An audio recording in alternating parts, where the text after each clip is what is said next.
Oi, boa noite. Hoje nós vamos ver a desconcentração industrial do Brasil. Na semana passada eu passei um vídeo para vocês sobre como foi a história da industrialização do Brasil. Toda a história culminou que ela ficou concentrada em São Paulo e Rio de Janeiro. Só que a partir de 1970 começa uma desconcentração industrial no Brasil. Ela começa a se espalhar pelo Brasil. Nós vamos ver os motivos, os principais nomes que foram os economistas que fizeram isso, a participação governamental, tá joia? Quem gosta desse tipo de conteúdo, deixa o seu super like, se inscreva no canal e badale esse sino. Bora lá pro vídeo. Pessoal, a desconcentração, o processo de desconcentração industrial no Brasil ocorreu a partir da década de 1970, com o objetivo de descentralizar a produção fabril que se concentrava na região sudeste, principalmente nos estados de São Paulo e Rio de Janeiro, tá joia? Quando ocorreu a desconcentração industrial no Brasil? Como eu já disse, a partir da década de 70. O processo de desconcentração industrial no Brasil começou a ganhar força a partir da década de 1970, à medida que o país buscava descentralizar sua produção fabril, concentrada no eixo sudeste. Incentivos governamentais, como políticas de incentivo e benefícios fiscais para atrair investimentos industriais para outras regiões do país, especialmente o Nordeste e o Centro-Oeste, tendo continuidade até os dias atuais. Nós temos, às vezes, estados que brigam, a chamada incentivo fiscal e a guerra fiscal também.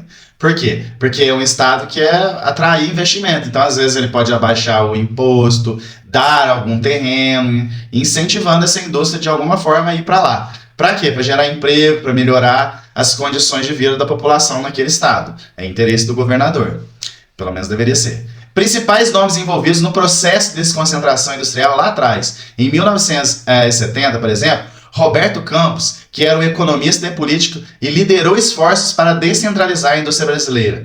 Então, a partir de 1970. Outro nome, Delfim Neto, ministro da Fazenda durante o governo militar, implementou políticas de incentivo à desconcentração industrial. E outro nome, Antônio Delfim Neto, economista político que atuou como principal articulador das iniciativas de descentralização da produção industrial, tá joia?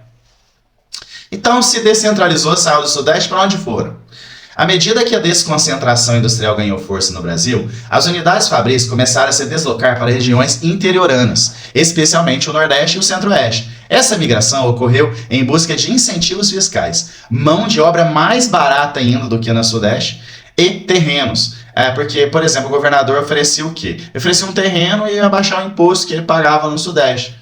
Tá joia? Aí ele pega, por exemplo, a fábrica vai para o estado, para ter a cidade dele, ele ganha o terreno, paga menos impostos, compensa ele fechar a fábrica aqui no Sudeste e partir para o Nordeste, para o Centro-Oeste. Nós vamos perceber que Manaus também, Recife, Goiânia, Manaus que é do Norte, né? Recife é Nordeste, Goiânia Centro-Oeste, elas se tornaram, essas cidades, polos industriais. Importantes, atraindo investimentos e gerando novos empregos em áreas antes predominantemente agrícola ou extrativa. É uma área que antes predominava uma agricultura e antes de 1970 uma agricultura assim, vamos dizer, não tão mecanizada igual é de hoje, e sem assim uma fábrica, sem muitos incentivos que gerem mais emprego na região. Quais foram os motivos que levaram à desconcentração industrial? Descongestionar os grandes centros. A desconcentração visava aliviar a pressão sobre a infraestrutura e os serviços públicos das regiões metropolitanas, sobretudo aqui do Sudeste, né? Descentralizando a produção industrial. O que ocorria? Os centros ficavam todos congestionados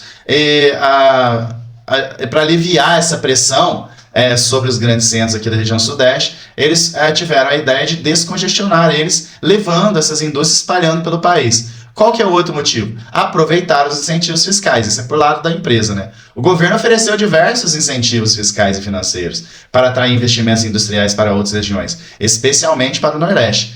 E o que a empresa ganhava? Reduzir os custos de produção. Ao se deslocar para áreas interioranas, as empresas conseguiram reduzir os custos com mão de obra, terrenos e logística. aumentando a sua competitividade. E ela ainda podia vender a infraestrutura dela, que tinha aqui no terreno, a fábrica, que eram lugares bons e enormes, ela ainda podia ganhar um dinheiro com isso ainda. E qual que era o outro? Ir para o lado do governo, queria promover o desenvolvimento regional do lugar, do Nordeste, do Centro-Oeste, do Norte. A desconcentração industrial tinha também como objetivo fomentar o desenvolvimento econômico e social em regiões menos dinâmicas do país. As mudanças, então, das unidades fabris, da porção concentrada do Sudeste para regiões interioranas como Centro-Oeste, Norte e Nordeste, elas criaram novos polos industriais. Com a desconcentração, cidades menores do interior, como Manaus, Recife e Goiânia, como eu já falei antes, se tornaram importantes polos industriais, atraindo investimentos e gerando empregos em regiões antes que eram só predominantemente agrícolas. Os incentivos fiscais, a redução dos custos de desenvolvimento regional foram, assim, essenciais para a modernização do Brasil. Porque o que ocorreu? Acabou que o Brasil se modernizou como um todo, e não mais uma região super industrializada, mais moderna, e outra região meio assim deixada de lado. Por que facilitou vamos dizer, essas indústrias irem estar lá? Os investimentos em transporte. Que para apoiar a desconcentração industrial, o governo investiu pesadamente em infraestrutura de transporte, como rodovia, ferrovia e portos, para melhorar a logística, senão não tinha condição delas irem também para outras regiões. E também investiu pesadamente, paralelamente ao investimento em transporte, em telecomunicação.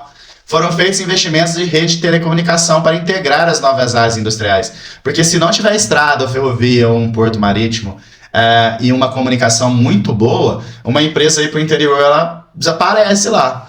E também precisa de energia, porque nenhuma empresa funciona sem energia. Vamos lá, se você não tiver transporte bom, avanço em telecomunicação, fornecimento de energia, precisou fazer uma expansão de infraestrutura para geração e distribuição de energia elétrica. Isso foi crucial para atender a demanda das novas plantas industriais instaladas nessas regiões. E também gestão de recursos hídricos. O desenvolvimento de sistema de abastecimento de água também foi essencial para garantir o funcionamento das unidades fabris e o suporte das comunicações. Porque, veja bem, se você não tivesse água,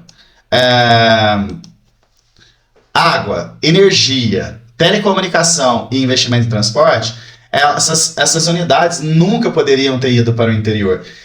E a água foi essencial também, porque a indústria precisa de água para poder produzir os seus produtos. E a água, para garantir o funcionamento das unidades fabris e o suporte às comunidades ao redor, teve que ter mais, vamos dizer, infraestrutura para poder chegar nessa instalação dessas indústrias aí. O que as empresas queriam? Busca por menores custos de produção, claro. A desconcentração industrial no Brasil foi motivada pelas empresas também por busca de reduzir custos da produção dela. Ao se instalar em regiões interioranas, as empresas encontraram mão de obra mais barata ainda. Além disso, os incentivos fiscais, que é o quê? Menos impostos para elas pagarem, e os investimentos em infraestrutura por parte do governo federal, facilitou a transferência dessas unidades fabris para lá. Qual o impacto da desconcentração industrial no desenvolvimento regional? Você pode ver aí, que ficou mais equilibrado a questão de empregos. Se você vê aqui, o Sudeste, não que seja... O Sudeste continua tendo mais emprego e o PIB per capita é maior também. Só que as outras regiões cresceram um pouco. Elas não estão uma disparidade de estar quase nada nessas duas regiões e muito mais aqui, tá joia? Então a desconcentração industrial gerou impactos significativos no desenvolvimento das regiões, que receberam novos investimentos fabris, especialmente Nordeste e Centro-Oeste. Essas regiões, elas registraram aumentos do PIB e geração de empregos também foi muito maior. E isso aí reduziu as disparidades regionais, não que deixou perfeito, mas reduziu a disparidade regional. Qual que é a conclusão que nós chegamos disso? A desconcentração industrial no Brasil se consolidou ao longo das décadas, a partir de 1970, transformando permanentemente a distribuição geográfica da produção fabril no país. O desenvolvimento regional, que foi as regiões beneficiadas, como o Nordeste e Centro-Oeste, alcançaram significativos avanços em indicadores econômicos e sociais, reduzindo as desigualdades regionais. Quais são os novos desafios? Apesar dos avanços, permanecem desafios a serem superados, como a melhoria contínua da infraestrutura e da atração de investimentos de alta tecnologia para regiões interioranas. Eu acredito que isso é no Brasil todo, né? O Brasil precisa cada vez mais de investir em tecnologia para melhorar todas as regiões, inclusive o Sudeste.